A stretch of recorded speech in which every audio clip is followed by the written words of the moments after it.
தாவீதின் சத்துருக்கள். கண்மணியைப் போல என்னை காத்தருளும். என்னை ஒடுக்குகிற துன்மார்க்கருக்கும் என்னை சூழ்ந்து கொள்கிற என் பிராண பகைஞருக்கும் மறைவாக உம்முடைய செட்டைகளின் நிழலிலே என்னை காப்பாற்றும். அவர்கள் நினந்துண்ணி இருக்கிறார்கள், தங்கள் வாயினால் வீம்பு பேசுகிறார்கள். நாங்கள் செல்லும் பாதைகளில் இப்பொழுது எங்களை வளைந்து கொண்டார்கள். எங்களை தரையிலே தள்ளும்படி அவர்கள் கண்கள் எங்களை நோக்கிக் கொண்டிருக்கிறது.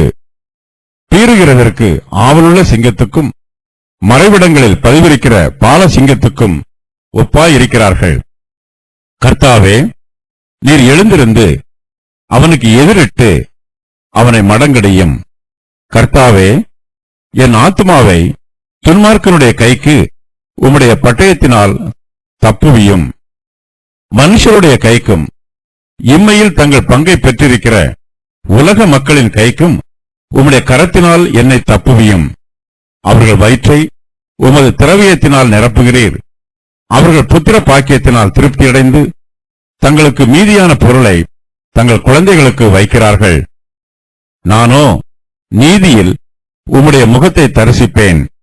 நான் விழிக்கும்போது உமது சாயலால் திருப்தியாவேன். என்னை காத்தருளும், கண்மணியைப் போல என்னை காத்தருளும். தாவீது கர்த்தரிடத்தில் ஏறெடுக்கிற ஜெபம் குமாரனாகிய கிறிஸ்து பிதாவாகிய தேவனிடத்தில் ஏறெடுக்கும் ஜெபத்திற்கு முன் அறிவிப்பாக இருக்கிறது. இயேசு கிறிஸ்து இந்த பூமியிலே மனிதனாக அவதரித்து பல துன்பங்களை சகித்துக் கொண்டார். பல பாடுகளையும் வேதனைகளையும் உபத்திரவங்களையும் சந்தித்து அவற்றின் நடுவாக கடந்து வந்தார். பிதாவாகிய தேவன் தம்மை கண்மணியைப் போல காத்தருளுமாறு கிறிஸ்துவானவர் விண்ணப்பம் பண்ணுவது போல தாவீதும் விண்ணப்பம் பண்ணுகிறார். தாவீதுக்கு பல பாடுகளும் நெருக்கங்களும் வேதனைகளும் உண்டாயிற்று. தாவீதோ தன்னுடைய சத்துருக்களை நினைத்து பயப்படாமல் தன்னுடைய ஆத்துமாவை கர்த்தரிடத்தில் ஒப்புக் கொடுக்கிறார். தாவீதைப் போலவே விசுவாசிகளாகிய நாமும் நம்முடைய ஆத்துமாக்களை கர்த்தருடைய சமூகத்தில் ஒப்புக் கொடுக்க வேண்டும். கர்த்தர் தாமே நம்மை தம்முடைய கண்மணியைப் போல காத்தருள வேண்டும் என்று நாம் ஜெபம் பண்ண வேண்டும். கர்த்தர் நம்மை தம்முடைய பரலோக ராஜ்யத்திற்குள் பிரவேசிக்கச் செய்வார் என்று கர்த்தருக்குள் விசுவாசமாய் இருக்க வேண்டும்.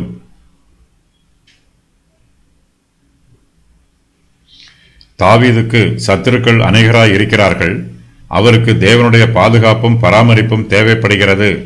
சத்துருக்கள் தன்னை கண்டுகொள்ள முடியாதவாறு தேவன் தாமே தன்னை மறைத்துக் கொள்ள வேண்டும் என்று தாவீது விண்ணப்பம் பண்ணுகிறார். கர்த்தர் தாவீதை மறைக்கும் போது அவர் தேவனுடைய மறைவில் இருந்து வெளியே வரமாட்டார். தாவீதுக்கு விரோதமாக எழும்பி வந்தவர்களால் இனிமேல் தாவீதை பார்க்க முடியாது. அவரை மறைவாக பாதுகாக்கும் கர்த்தரை மாத்திரமே பார்க்க முடியும். அவர்களால் இனிமேல் தாவீதுக்கு விரோதமாக தீங்கு செய்ய முடியாது. கர்த்தர் தாமே தாவீதை பாதுகாக்கிறார். ஆகையினால் தாவீதின் சத்துருக்கள் இனிமேல் கர்த்தருக்கு விரோதமாக மாத்திரமே எழும்பி வர வேண்டும். அவர்கள் யுத்தம் செய்ய வேண்டுமானால் அவர்கள் கர்த்தரோடுதான் யுத்தம் பண்ண வேண்டும். கர்த்தர் தம்முடைய பிள்ளைகளுக்காக யுத்தம் பண்ணுவார். யுத்தம் கர்த்தருடையது. நாம் தேவனுடைய சமூகத்தில் மறைந்திருந்து அவர் செய்கிற அதிசயமான பலத்த கிரியைகளை பிரத்யட்சமாய் காண்போம். கர்த்தர் தாமே தன்னுடைய ஆத்துமாவையும் காத்தருள வேண்டும் என்று தாவீது விண்ணப்பம் பண்ணுகிறார். கர்த்தர் தன்னுடைய சரீரத்தை மரணத்தில் இருந்து பாதுகாத்துக் கொள்வது மாத்திரம் தாவீதுக்கு போதுமானதாய் இல்லை. கர்த்தர் தன்னுடைய ஆத்துமாவையும் அழிவுக்கு விலைக்கு காத்துக்கொள்ள வேண்டும். பாவங்களுக்கு விலைக்கு காத்துக்கொள்ள வேண்டும். பாவம் செய்யாத ஆத்துமா பிழைக்கும். பரிசுத்த ஆவியானவர் நம்மை பாவங்களில் இருந்து விலைக்கு காத்து வழிநடத்துவார். நமக்கு சரீரத்தின் பாதுகாப்பு தேவைப்படுவது போல நமக்கு ஆத்துமாவின் பாதுகாப்பும் தேவைப்படுகிறது. கர்த்தர் தம்முடைய பிள்ளைகளை கண்மணியைப் போல காத்தருளுகிறார். இயற்கையாகவே கண்மணி கண்ணை பாதுகாக்கும். கர்த்தர் கண்ணுக்கு கண்மணியை பாதுகாப்பான அரண் போல சிருஷ்டித்திருக்கிறார். ஒருவருடைய கண்ணை நாம் தொட முயற்சி பண்ணும்போது கண்மணி உடனே கண்ணை மூடி பாதுகாத்து கொள்ளும். அதுபோலவே சத்துருக்கள் நம்மை தொட முயற்சி பண்ணும்போது கர்த்தர் நம்மை தம்முடைய வல்லமையினாலும் பலத்த கரத்தினாலும் மூடி பாதுகாத்துக் கொள்கிறார்.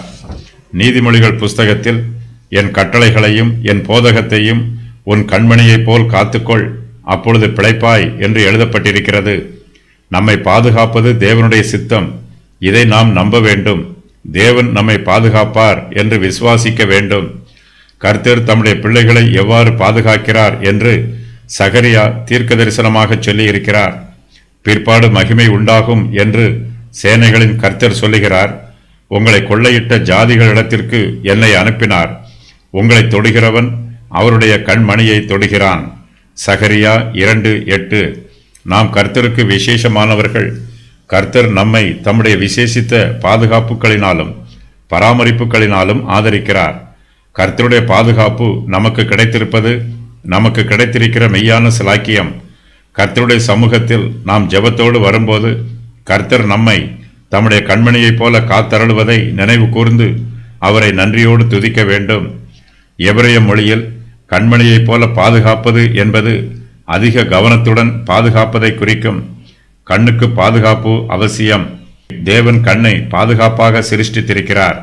மண்டை ஓட்டிற்குள் இருந்தாலும் கண்களை நமது கரங்களாலும் மூடி பாதுகாக்கலாம். கண் இமையும் கண்ணை பாதுகாக்கும். கர்த்தருடைய செட்டைகளின் நிழல். என்னை ஒடுக்குகிற துன்மார்க்கருக்கும் என்னை சூழ்ந்து கொள்ளுகிற என் பிராண பகைஞருக்கும் மறைவாக உம்முடைய செட்டைகளின் நிழலிலே என்னை காப்பாற்றும். ஒரு கோழி தன்னுடைய குஞ்சுகளை தன்னுடைய செட்டைகளின் கீழ் மறைவாக அடைத்து காத்து கொள்ளும்.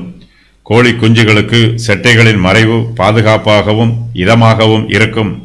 அதுபோலவே கர்த்தர் தன்னை தம்முடைய செட்டைகளின் நிழலிலே காப்பாற்றுமாறு தாவீது விண்ணப்பம் பண்ணுகிறார். புதிய ஏற்பாட்டு காலத்திலே கர்த்தராகிய இயேசு கிறிஸ்துவும் இந்த ஓமையை தம்முடைய வார்த்தையில் பயன்படுத்தி இருக்கிறார். எருசலேமே, எருசலேமே, தீர்க்கதரிசிகளை கொலை செய்து உன்னிடத்தில் அனுப்பப்பட்டவர்களை கல்லறிகிறவளே, கோழி தன் குஞ்சுகளை தன் சிறகுகளின் கீழே கூட்டி சேர்த்து கொள்ளும் வண்ணமாக நான் எத்தனை தரமோ உன் பிள்ளைகளை கூட்டி சேர்த்து கொள்ள மனதாயிருந்தேன், உங்களுக்கோ மனதில்லாமல் போயிற்று. மத்தேயு 23:37. கர்த்தருடைய செட்டைகளின் நிழல் என்னும் வாக்கியம் அவருடைய கிருபாசனத்தையும் குறிக்கலாம். கேருபீன்கள் தங்கள் செட்டைகளினால் கிருபாசனத்தை மூடிற்று. செட்டைகளின் மறைவு நிழல் என்பது கேருபீன்களின் செட்டைகளினால் மூடி மறைக்கப்பட்டு நிழலாய் இருக்கிற உடன்படிக்கை பெட்டியின் கிருபாசனத்தை குறிக்கலாம் என்று வேத பண்டிதர்கள் வியாக்கியானம் சொல்லுகிறார்கள். தேவனுடைய கிருபாசன தண்டையிலே அவருடைய பிள்ளைகளுக்கு கிருபையும் இரக்கமும் உண்டு. தேவன் இஸ்ரவேல் புத்திரருக்கு தம்முடைய விசேஷித்த கிருபைகளை வெளிப்படுத்தி இருக்கிறார். இஸ்ரவேல் ஜனத்தார் தேவனுடைய உடன்படிக்கையின் ஜனமாக இருக்கிறார்கள். கர்த்தர் தம்முடைய உடன்படிக்கையில் உண்மை உள்ளவர்.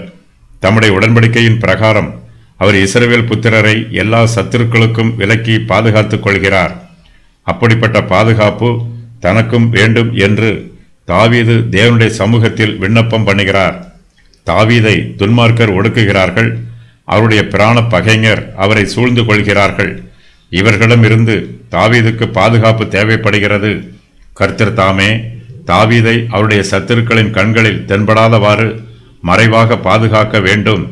தாவீதுக்கு உலக பிரகாரமான பாதுகாப்பு போதுமானது அல்ல. மனுஷருடைய பாதுகாப்பு அவருக்கு வீணாய் போயிற்று. தான் நெருக்கப்படுகிற வேளையில் தாவீது மனுஷரை நம்பாமல் தேவனை நம்புகிறார். தேவனுடைய பாதுகாப்பை நம்புகிறார். கர்த்தருடைய செட்டைகளின் நிழலில் தனக்கு பூரண பாதுகாப்பு உண்டு என்று நம்பி கர்த்தரிடத்தில் உம்முடைய செட்டைகளின் நிழலிலே என்னை காப்பாற்றும் என்று கெஞ்சுகிறார்.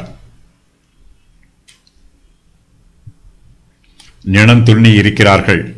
அவர்கள் நிணந்துண்ணி இருக்கிறார்கள். தங்கள் வாயினால் வீம்பு பேசுகிறார்கள். தாவீதின் பகைஞர்கள் மிகவும் கொடியவர்கள்.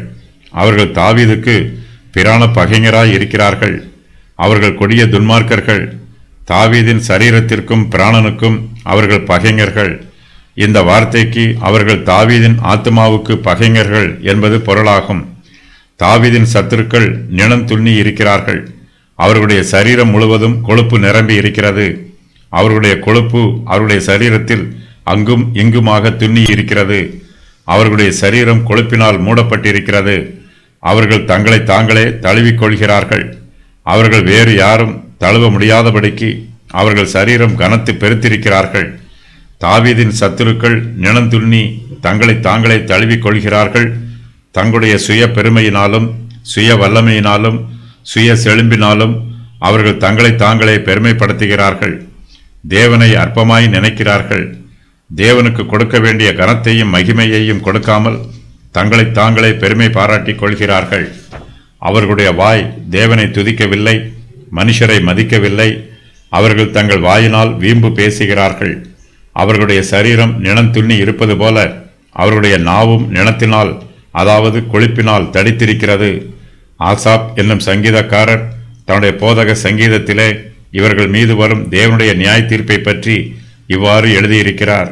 இனி பிறக்கும் பிள்ளைகளாகிய பின் சந்ததியார் அதை அறிந்து கொண்டு அவர்கள் எழும்பி தங்கள் பிள்ளைகளுக்கு அவைகளை சொல்லும்படிக்கும், தேவன் மேல் அவர்கள் தங்கள் நம்பிக்கையை வைத்து தேவனுடைய செயல்களை மறவாமல் அவர் கற்பனைகளை கைக்கொள்ளும்படிக்கும், இருதயத்தை செவ்வைப்படுத்தாமலும் தேவனை உறுதியாய் பற்றி கொள்ளாமலும் இருந்த முரட்டாட்டமும் கலகமும் உள்ள சந்ததியாகிய தங்கள் பிதாக்களுக்கு அவர்கள் ஒப்பாகாதபடிக்கும் இவைகளை கட்டளையிட்டார்.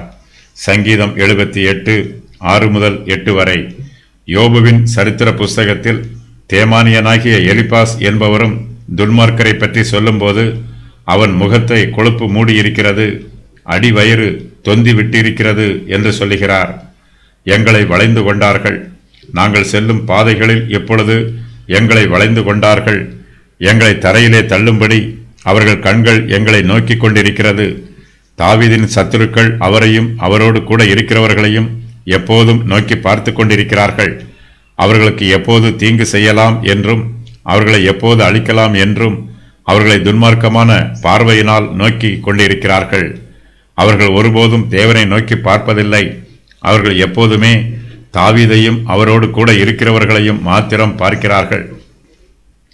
தாவீது செல்லும் பாதைகள் எல்லாவற்றையும் அவருடைய சத்துருக்கள் அறிந்திருக்கிறார்கள். அவர்கள் செல்லும் பாதையில் சத்துருக்கள் அவர்களை வளைந்து கொண்டார்கள். சத்துருக்கள் தாவீதுக்கு விரோதமாக சதி ஆலோசனை செய்திருக்கிறார்கள், கண்ணிகளை வைத்திருக்கிறார்கள். தாவீதும் அவரோடு கூட இருக்கிறவர்களும் சத்துருக்களின் சதி ஆலோசனைகளுக்கும் கண்ணிகளுக்கும் தப்பி விடாதபடிக்கு அவர்களை வளைந்து கொண்டிருக்கிறார்கள்.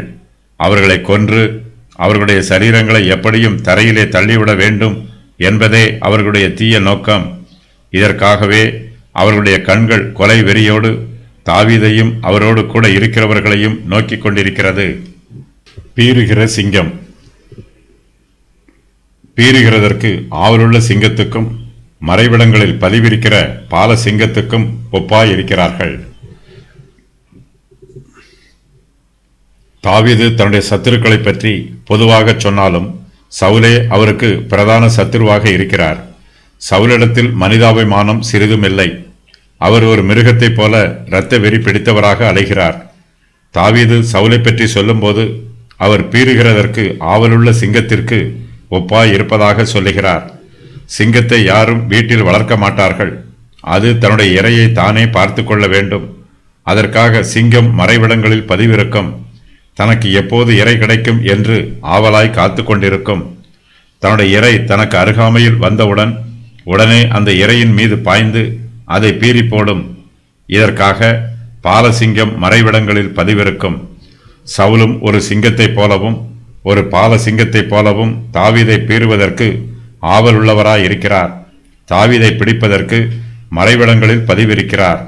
சிங்கம் வரையாடுகளை கண்மலையிலே தேடுவது போல சவுல் இஸ்ரவேல் அனைத்திலும் தெரிந்து கொள்ளப்பட்ட 3000 பேரை கூட்டிக் கொண்டு தாவீதையும் அவர் மனுஷரையும் வரையாடுகள் உள்ள கண்மலைகளின் மேல் தேடப்போனார். சிங்கமும் பாலசிங்கமும் தன்னுடைய இரையை வனாந்திரத்திலே தேடி போகும். அதுபோலவே சவுல் சீப் வனாந்திரத்திலே தாவீதை தேடும்படி எழுந்து இஸ்ரவேலிலே தெரிந்து கொள்ளப்பட்ட 3000 பேரோடும் கூட சீப் வனாந்திரத்திற்கு புறப்பட்டு போனார். சிங்கங்கள் தங்களுடைய இரைகளை பிடிப்பதற்கு எப்படி பதிவிருக்குமோ, பீறுகிறதற்கு எப்படி ஆவலாய் இருக்குமோ, அப்படியே தாவீதின் சத்துருக்களும் அவரை பிடிப்பதற்கு பதிவிருக்கிறார்கள். அவரை பீறுவதற்கு ஆவல் உள்ளவர்களாய் இருக்கிறார்கள். என் ஆத்துமாவை தப்புவியும். கர்த்தாவே, நீர் எழுந்திருந்து அவனுக்கு எதிரிட்டு அவனை மடங்கடியும். கர்த்தாவே, என் ஆத்துமாவை துன்மார்க்கனுடைய கைக்கு உம்முடைய பட்டயத்தினால் தப்புவியும். சத்ரு சிங்கம் போல சுற்றி திரிந்தாலும் கர்த்தரே சர்வ வல்லமை உள்ளவர். தேவனுடைய வல்லமை சத்ருவின் வல்லமையை முறியடிக்கும். கர்த்தருடைய சர்வ வல்லமை பிசாசானவனுடைய வல்லமையை அதமாக்கி போடும். கர்த்தர் தம்முடைய பிள்ளைகளுக்கு எதிராக எழும்பி வரும் சத்துருக்களின் அதிகாரத்தை அவமாக்கி போடுவார். சத்துருக்கள் நமக்கு முன்பாக பலனற்று போவார்கள். அவர்கள் நமக்கு விரோதமாக பதிவிருந்தாலும் நம்மை பீறி போடுவதற்கு அவர்கள் ஆவலாயிருந்தாலும் அவர்களுடைய விருப்பம் நிறைவேறாது. கர்த்தர் அவர்களுடைய விருப்பத்தை நிறைவேற்றாதபடி தடை பண்ணி போடுவார். தாவீது கர்த்தரிடத்தில், கர்த்தாவே, நீர் எழுந்திரும் என்று விண்ணப்பம் பண்ணுகிறார். தாவீதுக்கு விரோதமாக சவுல் எழும்பி வந்திருக்கிறார். சவுலை கொல்லுவதற்கு தாவீதுக்கு மனமில்லை. தன்னுடைய நீதியை தாவீது கர்த்தருடைய சமூகத்தில் ஒப்புவிக்கிறார். தன்னுடைய நிலைமையை கர்த்தரிடத்தில் சொல்லுகிறார். தாவீது தன்னுடைய பாதுகாப்புக்கு கர்த்தரையே நம்பியிருக்கிறார். தாவீது கர்த்தரிடத்தில், கர்த்தாவே, என் சத்துருவுக்கு எதிரிட்டு அவனை மடங்கடியும் என்று விண்ணப்பம் பண்ணுகிறார். கர்த்தருடைய கரத்தில் பட்டயம் உள்ளது. அது கர்த்தருடைய பட்டயம். கர்த்தர் தம்முடைய பட்டயத்தை தமக்கு சித்தமான பிரகாரமாக பயன்படுத்துவார். கர்த்தருடைய சித்தம் இல்லாமல் அவருடைய பட்டயம் இயங்காது. கர்த்தர் தம்முடைய பட்டயத்தினால் தாம் நினைத்த காரியத்தை செய்து முடித்த பிறகு அதை திரும்பவும் தம்முடைய உரையில் போட்டு விடுவார். தாவீதின் சத்துரு துன்மார்க்கனாய் இருக்கிறான். அவன் தாவீதின் ஆத்துமாவை கொல்லுவதற்கு வகை தேடிக் கொண்டிருக்கிறான். தாவீது தன்னுடைய சரீரத்தையும் தன்னுடைய ஆத்துமாவையும் கர்த்தருடைய பலத்த கரத்திற்குள் ஒப்புக் கொடுத்திருக்கிறார். அவருடைய கரத்தில் பட்டயம் இருக்கிறது. தாவீது கர்த்தரையும் கர்த்தருடைய கரத்தில் உள்ள பட்டயத்தையும் நோக்கி பார்த்து, கர்த்தாவே, என் ஆத்துமாவை துன்மார்க்கனுடைய கைக்கு உம்முடைய பட்டயத்தினால் தப்புவியும் என்று பணிவோடு விண்ணப்பம் பண்ணுகிறார். தாவீதின் சத்துருவாகிய சவுலிடத்திலும் பட்டயம் இருக்கிறது. கர்த்தருடைய பட்டயத்திற்கு விரோதமாக சவுலின் பட்டயத்தினால் யுத்தம் பண்ண முடியாது. கர்த்தர் தம்முடைய சித்தத்தின் பிரகாரம் தம்முடைய பட்டயத்தை பயன்படுத்துவார். கர்த்தர் தாமே தனக்கு ஆதரவாக தன்னை பாதுகாப்பதற்காக தம்முடைய பட்டயத்தினால் தன்னுடைய ஆத்துமாவை துன்மார்க்கனுடைய கைக்கு தப்புவிக்குமாறு தாவீது விண்ணப்பம் பண்ணுகிறார். கர்த்தர் தம்முடைய பட்டயத்தினால் தம்முடைய பிள்ளைகளை பாதுகாக்கிறார்.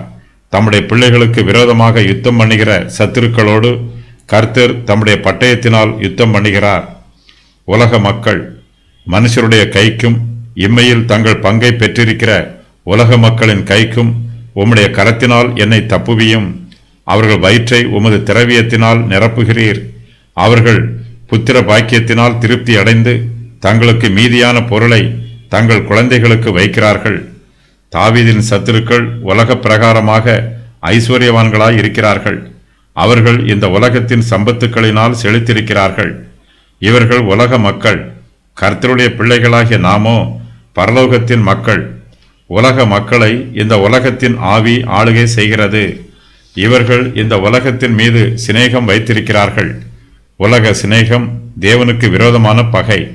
உலக மக்கள் தங்கள் உலக ஐஸ்வர்யத்தை நேசிக்கிறார்கள். உலக பிரகாரமான சந்தோஷங்களில் பிரியப்படுகிறார்கள். அவர்கள் இம்மையில் தங்கள் பங்கை பெற்றிருக்கிறார்கள். இந்த பிரபஞ்சத்தில் அவர்களுக்கு அசையும் சொத்துக்களும் அசையா சொத்துக்களும் ஏராளமாய் இருக்கிறது. அவர்களுடைய வயிற்றை கர்த்தர் தம்முடைய திரவியத்தினால் நிரப்புகிறார். இந்த உலகத்தின் ஐஸ்வர்யங்களே இங்கு திரவியம் என்று அழைக்கப்படுகிறது. உலக மக்களுக்கு உலகத்தின் ஐஸ்வர்யம் மாத்திரமே திரவியமாக தெரிகிறது. மனுஷருடைய ஆத்மாவுக்கு உலக ஐஸ்வர்யம் தேவையற்றது. தேவன் கொடுக்கிற நித்திய ஆசீர்வாதமும் நித்திய ஜீவனுமே நம்முடைய ஆத்மாவுக்கு விலையேற பெற்ற ஐஸ்வர்யம். நித்திய ஜீவனுக்கு பிரயோஜனப்படாத உலக ஐஸ்வர்யங்கள் எல்லாம் குப்பையைப் போல ஒன்றுக்கும் உதவாது. வயிற்றுக்கு போஜனமும் போஜனத்திற்கு வயிறும் ஏற்கும். ஆனாலும் தேவன் இதையும் அதையும் அழிய பண்ணுவார். உலக மக்களுக்கு தங்கள் ஆத்மாவை குறித்து அக்கறையோ கவலையோ இல்லை. அவர்கள் தங்கள் வயிற்றை குறித்தே கவலைப்படுகிறார்கள்.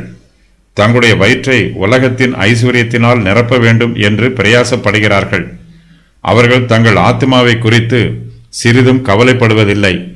ஆத்மா தாகத்தோடு இருந்தாலும் அதன் தாகத்தை தீர்த்து வைப்பதற்கு உலக மக்கள் ஒரு பிரயாசமும் எடுப்பதில்லை. ஆத்மாவை உலகத்தின் திரவியத்தினால் நிரப்ப முடியாது. அதை கர்த்தருடைய வார்த்தையினால் மாத்திரமே நிரப்ப முடியும். உலக மக்களுக்கு ஏராளமான உற்றார் உறவினர்கள் இருக்கிறார்கள். அவர்களுடைய குடும்பத்தில் அநேக அங்கத்தினர்களும் இருக்கிறார்கள். தங்கள் குடும்பத்தில் உள்ளவர்கள் எல்லோருக்கும் அவர்கள் சொத்துக்களை சேமித்து வைக்கிறார்கள். அவர்கள் புத்திர பாக்கியத்தினால் திருப்தி அடைந்திருக்கிறார்கள். உலக மக்களுக்கு ஏராளமான பிள்ளைகள் உண்டு. உலக மக்கள் தங்கள் வயிற்றை உலகத்தின் ஐஸ்வர்யத்தினால் நிரப்புகிறார்கள். இந்த பிரபஞ்சத்தில் ஆடம்பரமாய் ஜீவிக்கிறார்கள். பணத்தை சம்பாதிப்பதற்காக கடினமாய் உழைக்கிறார்கள். இந்த உலகத்தில் தங்களுக்கு தேவையானது எல்லாவற்றையும் தங்கள் ஐஸ்வர்யத்தினால் பெற்றுக்கொள்கிறார்கள். இதனால் இவர்களுக்கு மாம்ச பிரகாரமான திருப்தி மாத்திரமே உண்டாகிறது.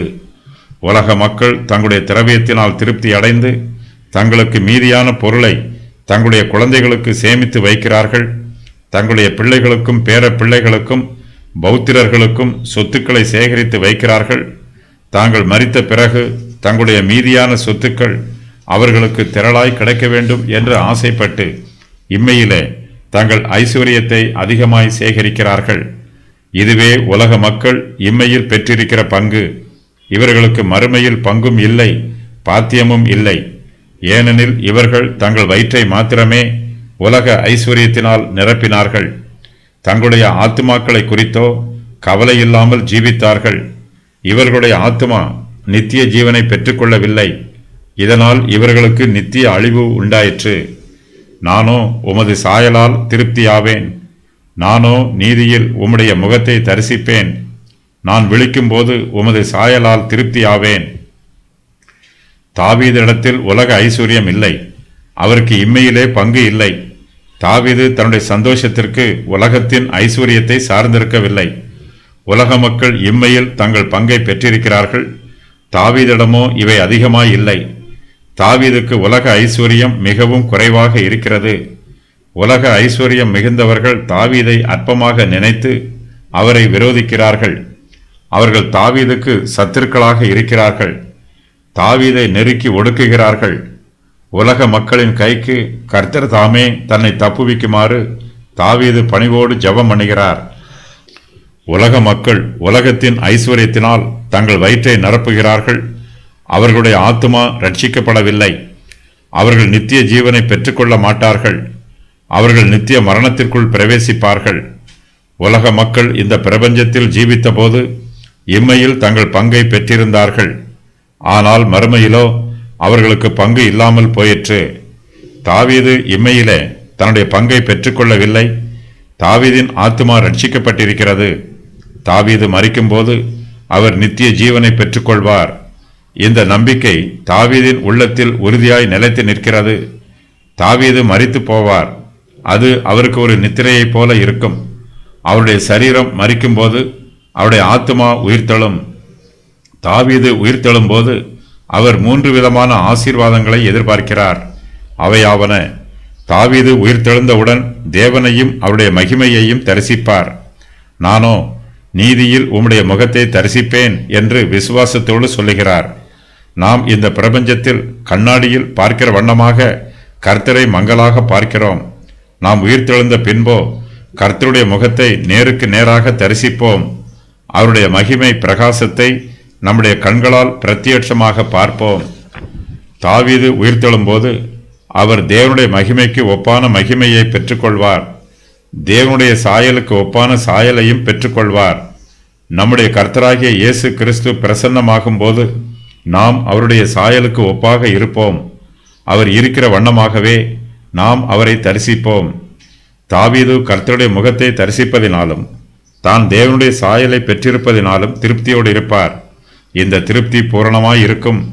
தாவீது தன்னுடைய பூரண திருப்தியை பற்றி சொல்லும்போது, நான் விழிக்கும்போது உமது சாயலால் திருப்தியாவேன் என்று சொல்லுகிறார். தாவீதுக்கு உலக ஐஸ்வர்யத்தினால் திருப்தி உண்டாகவில்லை.